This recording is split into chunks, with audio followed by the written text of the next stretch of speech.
Great.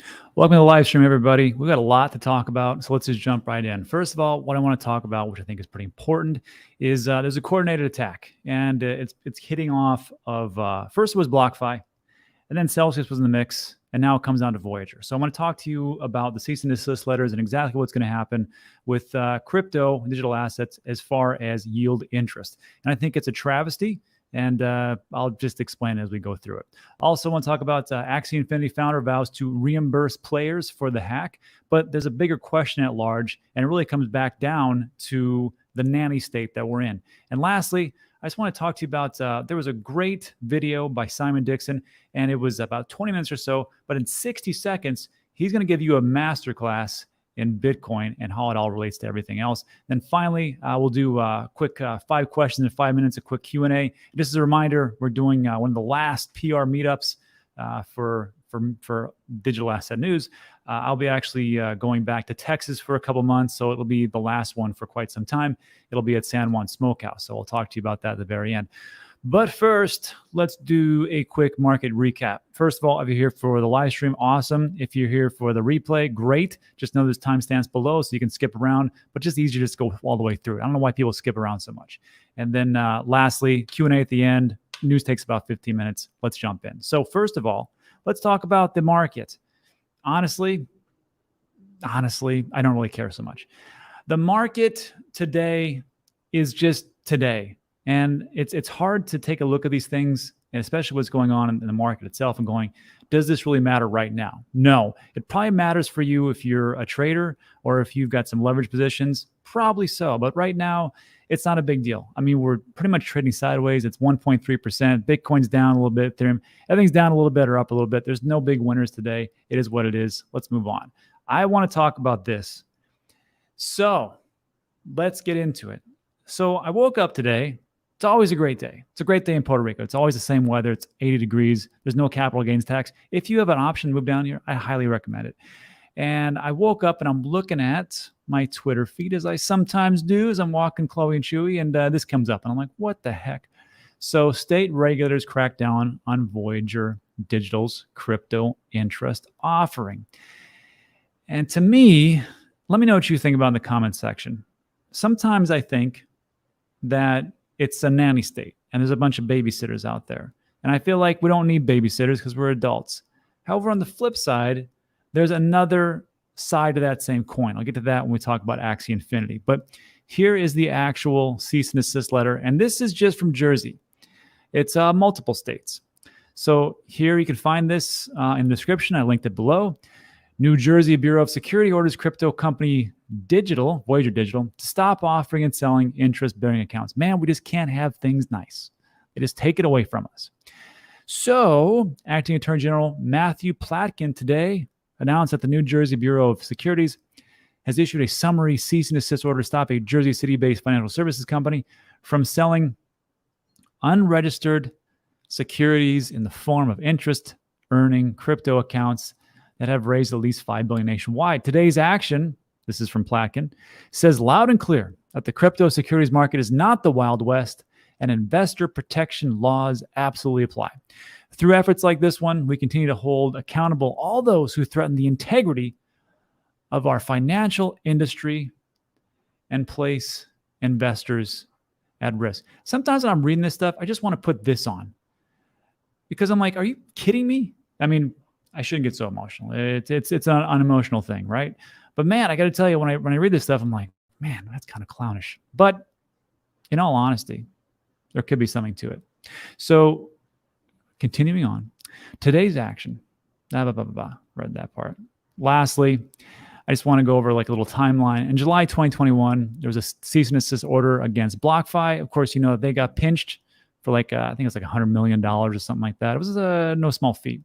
Then in September 2021, there was a cease and desist order against Celsius Network. Jersey is one of those states that is not going to take things lying down. They're going to protect everybody. Good for them. So here is the actual article going in even deeper. So Director of the Alabama Securities Commission, Joseph Borg, said that there are states, New Jersey, plus Alabama, plus Oklahoma, plus Texas, plus Kentucky, Vermont, and Washington, they've all coordinated together.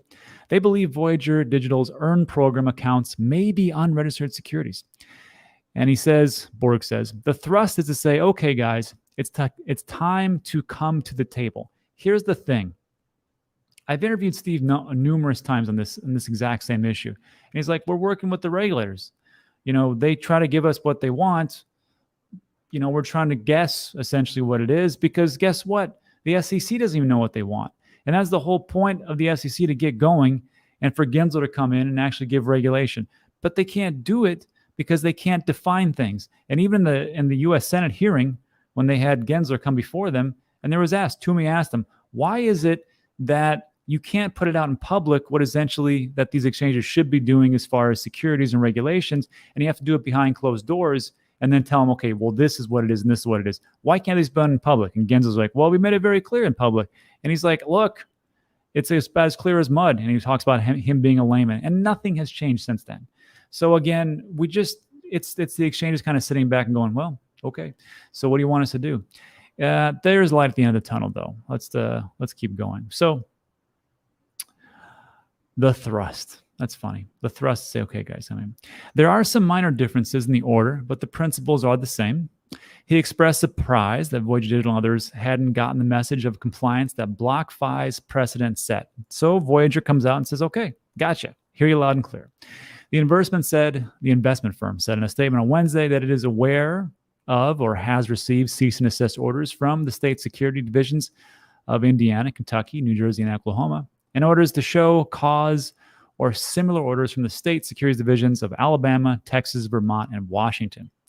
Voyager said it is in talks with the regulators to better understand the orders and clarify the statement it believes are inaccurate. When effective, the orders will stop the firm from offering new accounts or accepting new assets for its earn program. So right now, if you're in Voyager, not a bad idea to sign up, because I think this might actually go away for a little bit of time. And that is just how it actually goes. If you're looking for like a way to sign up very easily, just go to my exchange and wallet fees. I got Voyager, Cell, CSFTX, Coin Kraken, and I just do like a breakdown of everything that's there. But you have to understand that all the things that are going through right now, it's only temporary. So they're going to work with the regulators. They're going to say what exactly it is that you want, and they're going to work their way backwards. Now, hopefully they don't get pinched just like BlockFi does. But you have to remember, so Alex Mashinsky over at Celsius, he's worked with regulators before. And we know that Steve Ehrlich from Voyager has as well. He was the CEO of E-Trade. So he knows exactly how that works. And he wanted Lightspeed, institutional investing. Then he came over here and said, okay, well, we're going to work with the regulators. We're going to be okay because we'll just work with them and kind of work it out. And it's not like they get everything they want. It's a give and take. Now, will it all shut down? Not for sure, but it doesn't look like it, as long as they come to the table and go, look, this is ridiculous. You guys are inaccurate. You don't know what you're talking about. And that's why we have all these expensive lawyers. So that's how I kind of see things. But to finish up, according to the New Jersey cease and desist, they ordered Voyager Digital stop opening new interest accounts, but is allowing interest payments for existing accounts. That will be us. And then, of course, lastly, we want these folks to be in compliance. Interesting. So again, if they give them what they want, it's not about we don't want to be in compliance.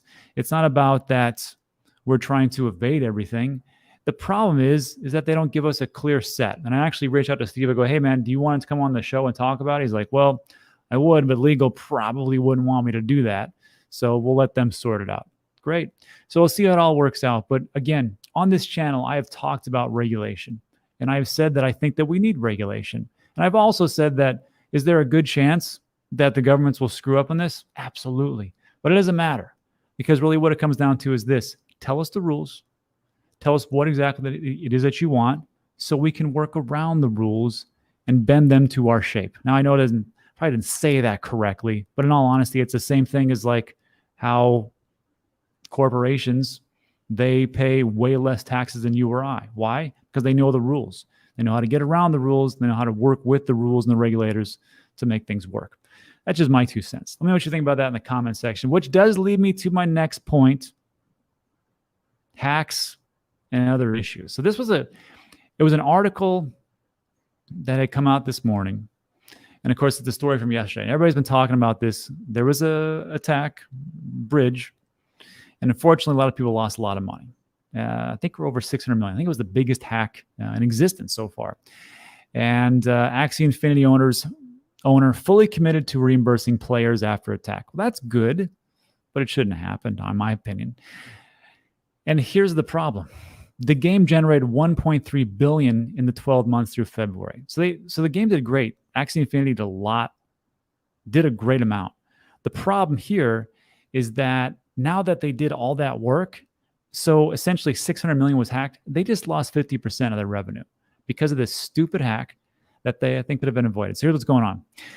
This is a quote from Alexander Leonard Larson, Chief Operating Officer of the gaming studio Sky Mavis, also for Axie Infinity. We are fully committed to reimbursing our players as soon as possible. That sounds good, right? I like to hear that, but this part doesn't sound good. We're still working on a solution, though. That's an ongoing discussion. So I shouldn't laugh because there's a lot of people that lost a lot of money. Imagine, and I was watching On-Chain Gaming, and he said, you know what sucks? He goes, let's say that you had 5,000 Ethereum. Let's say you had 100 Ethereum. And you go there to take it out because you got to pay for rent or you got to pay for something or, your family needs money and it's just gone. That's what happened here to the tune of over $600 million worth of crypto. So when I should not laugh, I should not take this lightly because it's awful. Hackers exploited a security weakness in a so-called bridge to drain it of 173,600 Ether. Okay, so that's like 600 million. We got that, right? Here's where it gets interesting, and it's something we really need to think about as a community, as people who are right here watching this right now. The attack is the latest to show that bridges are often rife with problems. Why they have so many problems? The computer code of many are not audited. I can't say for sure if this one was not. I have no idea. But I think we do know that a lot of the code isn't audited, allowing for hackers to exploit vulnerabilities. Or if it is audited, it's poorly audited. It's often unclear who runs them and how. Identity of validators who are supposed to order transaction bridges are often shrouded in mystery, which I don't think is a big deal. I mean, they're shrouded in mystery, they're validators, whatever. And yet, there are thousands of bridges out there, and they move hundreds of millions of dollars worth of crypto. Look, if you're moving that much money around, you should be spending a boatload of money to secure that because this stuff happens. Who lost that money? Did the developers lose the money? Or the people that trusted and put their money in there lose that money? So that really comes back to this first part right here, this cease and desist. And now I know, I get it, like you can't really compare apples and oranges because that's really not what it is. But when we talk about regulation, I'm telling you, I can't tell you, I don't know anybody's thoughts. I'm not omnipotent, but I can just tell you that when I see something like this happen, do you think that maybe the people that have been rug pulled and have been screwed over and have lost a lot of their crypto are probably thinking to themselves, you know what? Maybe those audits could have come in play, but who's here to enforce the audits? Well, good projects. Well, who are the good projects? Well, you got to find all those good projects. Well, maybe just a little regulation might be like, hey, if you want to put this out here, you have to have it audited by XYZ company. And I know people are going to poo on me on this one, but I don't care because it's just a thought process that I have. Because I think to myself, I'm like, this shouldn't happen constantly. And we shouldn't be taking the shellacking that we do in this space. There is so much good in this space, but we're getting screwed over by all these hacks and things that are going on, which could have been avoidable. All right. So that's what's going on in that one. And just on a side note, maybe it's time, the projects that I talk about, I talk about the UTT. What's the utility? Is it something new and different? Does it do something, or is it just a Me Too product? What are the tokenomics? Is it centralized into VCs, or is it scattered about? Are people going to dump on you? And what's the team like? What have they done, and where are they going? And maybe I should be asked, or putting in that last fourth one, have they been audited and are they secure? The problem with that is, if I had to do that for every project, there would be no projects to review, because how many of them are actually out there that have done that and are super secure? I can tell you, if that was the case, we wouldn't have all these rug pulls and problems like that. I could be wrong. Let me know what you think about it in the comment section. That's what we have. So that would lead me to my next point. Bitcoin and masterclass. The more things and problems that I see, the more I'm like, man, maybe Bitcoin is, I mean, has Bitcoin been hacked ever? It's a supercomputer. It's the biggest supercomputer in the world. And it is safeguarded by 10,000 plus validators. So when I take a look at this, I'm like, yeah, Bitcoin might be a little bit safer. And here's my man, Simon Dixon. And I'm going to let him speak to you. It was a 22-minute video, but it boils down into 60 seconds. Here's the masterclass that I was talking about. Let me stop this. I really want you to hear this. I'm going to share the tab. And I'm going to mute myself so you don't hear me.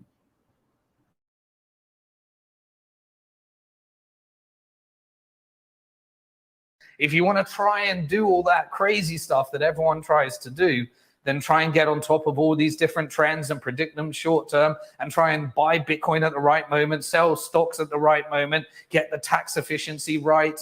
And then always try to get on the right side of these trends and see things, and also make sure you're an insider so you can see those that are pushing Bitcoin into the exchanges at the same time as doing over-the-counter trades, and the same in the stock market. And you think you can get ahead of all those hedge funds that have high-frequency trading and internet connections directly into the stock markets, and insiders that have the ability to manipulate crypto exchanges in the short term.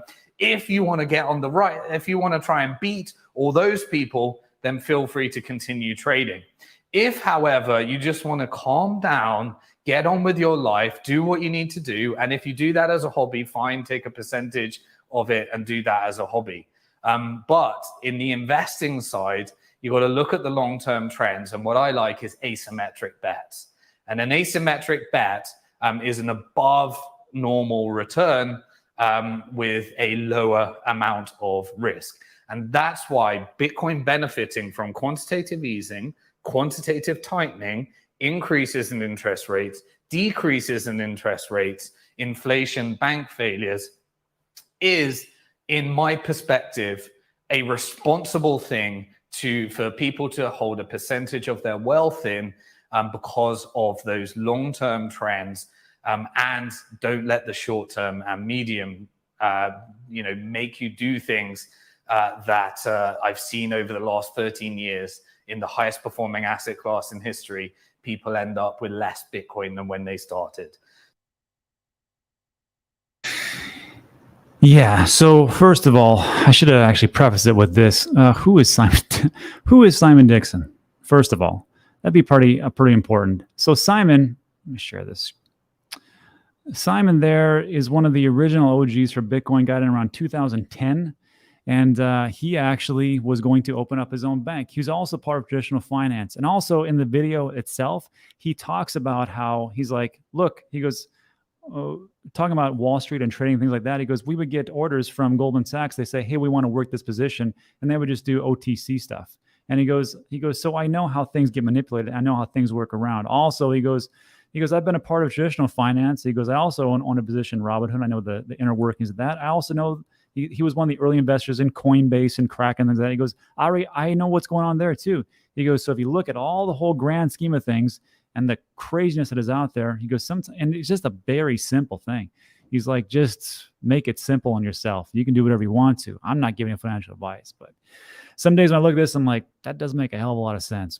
And then he also talks about Bitcoin and gold. And I'm like, that makes sense. I know people aren't really a big fan of gold, but I had Rob on from Gold Silver Pros yesterday, and there was a video we did, and it was, it has one view. No, I'm just kidding. It's an old picture. And what we talked about was how the new savings account we kind of feel is like gold, silver, Bitcoin. And it was great. Guess what? Me and Rob talked about gold and silver and Bitcoin, and nobody got bent out of shape, and no one started yelling, and no one was like, F you, and this is awful, and yours is junk, whatever else. Very cordial, very nice, very easy. And then we talked about, his position, which he just got into a crypto position. I'll let you watch the video. And I talked about how I actually have gold and silver in my Roth IRA. It was amazing. And nobody there was no fist flying or something like that. It's just ridiculous, some of the things that we see out there. I'll let you decide who I'm talking about, but it's just dumb. So that's what we have for that last piece. And let me just say this, as far as like gold and silver and Bitcoin, you know where I hold them all? Right here in iTrust. So I talk about wealth preservation. If you're worried about taxes, which some people are, some people aren't, but just know that with a Roth IRA, you stick your crypto and you also gold and silver. And when you take it out at 59.5, you're paying 0.0% on taxes, on capital gains. Greatest of all time. Also, if you're thinking like, hey, Bitcoin might go down, you can trade within your Roth IRA account and you still don't pay any capital gains taxes. And then also, one more thing, iTrust, they used to be $29 a month. It's not even $29 a month. So they just charge you 1% for the transactions at whatever you trade in there, and that's it. So you can look at that. That's what I have. I've had it for 2 years. Why do I have a Roth IRA living in Puerto Rico? It's because they're talking about taking away X60, and I'm not going to leave anything to chance. So I put my gains, Bitcoin, gold, and silver, and I'm actually debating about putting all of my crypto right into Bitcoin as far as like for the Roth IRA. I'm just debating. And then also, if you're looking for wealth preservation, don't forget, here's Masterworks. You can own fractionalized shares of art because guess what? Crazy rich people are crazy. And what they do is they buy art. Doesn't matter if the S&P's up. Doesn't matter if the crypto market's down or wherever else it is. They like to buy art. So I have purchased a couple. Banksy, actually, that's the one I purchased. It's up 20%. It's pretty good. And you can purchase fractionalized shares. I've got a Banksy and a Basquiat, whatever you want. It's like 5% of my whole portfolio, not a ton, but I think it's just one of those ways to diversify a little bit. If you're looking for those two things, there's a link in the description. Looks just like this. I also got my real estate playlist. Not a good idea right now. Prices are too high, but that's what we have as far as a little wealth preservation. And that is it for today. And I will remind everybody, the Puerto Rico meetup is tonight at San Juan Smokehouse. Links in the description, or just follow me on Twitter, and the address is right there. And it's a great place. Even if you're like Lucas and you're a vegan, they have vegan brisket. I know it sounds blasphemous, but I'm going to try it tonight. Maybe it's awesome. But they really got some really good food, and I like to see everybody before I take off for a couple months to Texas. And that's it. So that's what we have for today. Little crazy times, but I think, again, in the long run, it all will work out. It'll be a little bit of turbulence, a little bit of bumps, but here we are. So look, if you enjoyed today's video, give it a thumbs up. If not, thumbs down. Tell me why, I'll fix it. And then consider subscribing. Now we get into the 5 questions in 5 minutes. Let's jump in. There's always a delay. That's what we got. Burp. Hold on. Let me get rid of this. Crap. Yes, the grilled veggies are good.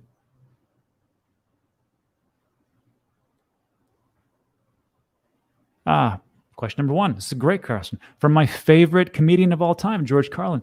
Just tuned in. I know I've asked before any update on staking on iTrust. No update. I've actually talked to the guys over there, and I'm like, hey, Q1's almost over. What's going on? They're like, maybe Q2. Yeah, I know.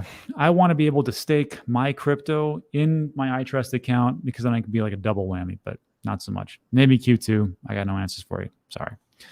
Has Voyager thought about offering a crypto IRA? Yes, they have, matter of fact. I don't know how far they're going to go with that one after this little bombshell, but who else? Let's see. Vicky Bickford. Is Trust Wallet safe? I hear it's good, but I also hear it's just got decommissioned from the Apple platform. So I don't know. I don't use the Trust Wallet. I've heard Exodus works out pretty well too, but that's just hearsay. How you prepare for hurricane season. So on this house, we've got its own separate water tank, and then we have some solar panels, which work out pretty well. And then for the windows, you have these metal shutters, and that's how it works. I expect the storm season, like hurricane season, to always come through. It's the same thing as in Florida. So a couple days without any electricity. Oh, Marky. Hello. I don't have Zilliqa, I don't think. I've heard it's blowing up. Congratulations. No, Marky, I haven't got it, but maybe I'll look into it. I probably missed the boat already. Nah. Rob, glad I caught you live. Question number 3. Any thoughts on taxing unrealized gains? Well, the president of the United States just came forward and said, we're going to do taxation on billionaires. Really, it's people who make 100 million or more on your unrealized gains. And the reason they did that is because a lot of the really super rich people, especially one of the co-founders of Oracle, what they do is they don't sell any of their stocks or their options or whatever else. They just say, I want a loan against that. And then the banks give them the loan, and they put that money and they make it into more money, and they use some of the money for their living expenses, and they pay zero capital gains, which is pretty smart. And the government's like, hey, we want some taxes because we just printed a whole boatload of money. Where do we get that? From the upper echelon. And of course, they'll squeeze the people too. So as far as unrealized gains, it all starts with that 100 million above. Then it gets to like, well, maybe if you make 50 million or above. Well, maybe if you make $1 million. Well, maybe if you make 100,000. Well, maybe everybody should have it.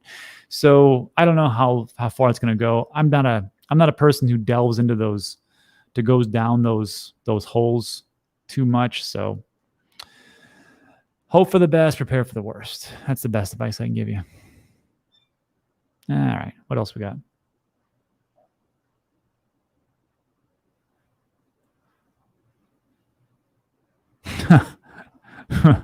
This is funny. Aussie Crypto, I think, is the same thing as Diddy. My friend said I was mad selling the houses, not all, and cars and trailers and campers and all toys except the library. Only 2010 to buy Bitcoin. I'm at these days. Yeah, in 2010, probably a billionaire.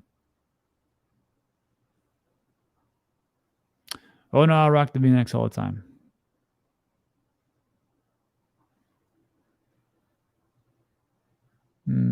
And then there should be, I saw one more up here. Rob, do you follow the 50-20 rules? George does. I think that's the one where 50 is Bitcoin, Ethereum, 25 is mid-range, and 25 is like degenerate plays. No. As time has gone on, I've been moving a little bit more into Bitcoin, Ethereum. And you know what's funny is that the older that people get into the crypto game, it's amazing. It's like the more that they kind of just migrate to Bitcoin and Ethereum, more so Bitcoin. And then they kind of go from there. I still have my degenerate. I don't even call them degenerate. I think a lot of these plays, especially play-to-earn gaming and metaverse plays, I think will be very big. I think even play-to-earn will be very big, especially with the products that are coming out. So, and then if you think about it, play-to-earn, would that be a security? Because, I mean, you're actually doing something to earn those tokens, to earn thing. It's not like you're just sitting back going, give me some money. But if you play to earn it and it comes in your, so how would that be a security? Anyhow, I just thought about it and I was like, oh, that's interesting.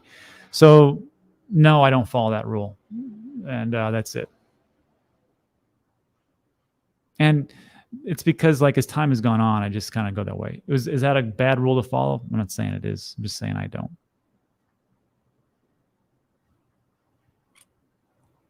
And last question of the day. Rob, how do you feel about Gala? I love Gala. There is this awesome game coming out. I forgot the name of it. But like the big knock on play-to-earn gaming is that the graphics suck. I mean, that's true. I mean, some of them are just awful. But this one, let me find out what it is. Let's go down the rabbit hole. Let's see. I don't have much time. Gala. This came out too. Superior. That's what it is. Let me share my screen. Yeah, that one. So this game, Superior, it's going to be awesome. They also have Walking Dead and whatever else. But it's like Fortnite type of graphics. It's great. And if that's the next piece, so much the better. I wish I could have been a node on this one, but what can you do? Okay. And that's it. So look, everybody, thanks for stopping by. I appreciate it. A lot of things going on today. I got to get everything's ready, but I'll see everybody. If you can make it tonight, great. Come on down to San Juan Smokehouse. It's between the hours of 6 to 8. So it'll be good times and good food, and we'll talk all the rest of this stuff. So thanks so much for stopping by. I appreciate it. If you like today's video, give it a thumbs up. Also consider subscribing. A lot of things to talk about are very time sensitive. And that's it for today. So thanks so much for stopping by. I do appreciate it. And I'll see you on the next one. Adios.